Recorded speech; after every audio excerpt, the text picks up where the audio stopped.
Hey, Fazan here. Now, Tesla CEO Elon Musk tweeted on 7th March 2020 that the coronavirus panic is done. And the tweet got 1.7 million likes in a week. But the question is, how can any reasonable person believe that? Because coronavirus is actually real. Well, facts don't care about your feelings, so let's debunk the facts, let's dig into it, and let's see whether he was correct. Well, so let's look into some numbers. How many people in India, in my country, have died due to coronavirus up till now? 5,000. Only 5,000. And how many people are born in India every day? 74,000 babies. So up till now, only in 2020, 11 million people have taken birth in India. And how many people die in India every day? Well, that's 27,000. So how many people might have died up till now only in 2020? Altogether, it's 4 million. Now, you compare this figure 4 million with 5,000 people who have died due to coronavirus in India up till now. Just compare that. I think you are sensible enough to compare that. Now, let's go to the United States. How many people have died due to coronavirus there up till now? 104,000. Now, how many people are born in USA every day? 10,000 babies. So that means altogether 1.5 million babies have taken birth only in this year 2020 up till now, up till 30th or 31st of May. Now, deaths in the United States in a day, 8,000. Only 8,000. So altogether it's 1.5 million deaths in 2020 up till now by 31st of May. You consider the figure 1.5 million with 104,000 who have died due to coronavirus up till now in USA. Now, let's look at the deaths of coronavirus in the entire world up till now. That's 364,000 out of 5.9 million cases. So that's 6% of death rate altogether. Now, how many people are born every day in the world? 360,000 in a day, in one day. And people who died due to coronavirus altogether up till now in the world is 364,000. You can compare 360,000 people are born every day and 364,000 people have died up till now due to coronavirus. So total birth up till now in 2020 turns out to be 54 million.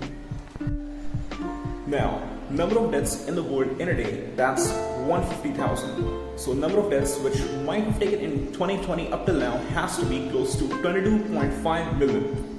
You compare deaths 22.5 million and due to coronavirus is only 364,000. I think you are sensible enough to compare that.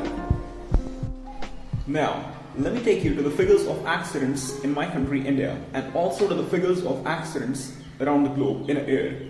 Now, you may argue that accidents are avoidable and coronavirus is not. Well, no. Accidents are avoidable only individually and not as a whole.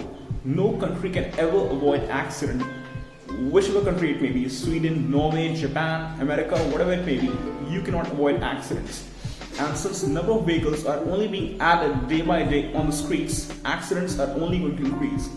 For example, in 2013, India had 137,000 accidents altogether. That means 375 people died every day on the streets in accidents. I'm talking about died, not just injured. Now, the yearly data of 2016 shows us that 1.35 million accidents took place across the globe in a year in 2016. That means 3,698 accidents every day in the world. Think about this. Every day. So the point is that accidents are not avoidable as a whole, but individually you can. So what is the point in being all safe? If you want to be all safe, 110% safe, do not even go out of the home, man. Just don't drive a vehicle. Just have a cycle or just walk as a pedestrian. What about that? Why don't we ban all of this? Well, because the benefit of not banning vehicles is much more than banning them. Right? That's why it happens. And that's why here's my point. The benefit of going out and working for your family by taking all the precautionary measures is much more than just staying at home. That is the point. And that's why Michael Levitt, the Nobel Prize winner in chemistry in 2013, says, who also teaches structural biology in Stanford Medical School.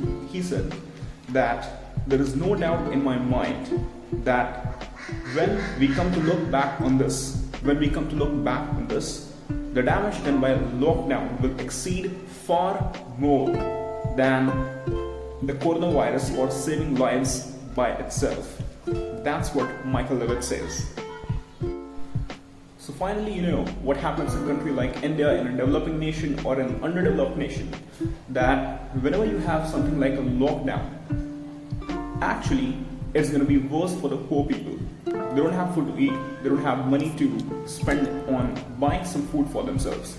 So whenever you have the government or any person making them line up in line and distributing packets of food, the gathering is so huge that the chances of spreading of coronavirus is much more than in the absence of lockdown. So that is a problem. So you decide. I have decided the coronavirus panic is actually dumb. Let me know what you think about this. I've decided that, and I know I'm not wrong, but you can also give your suggestions too. So give your recommendations. That's it. Peace.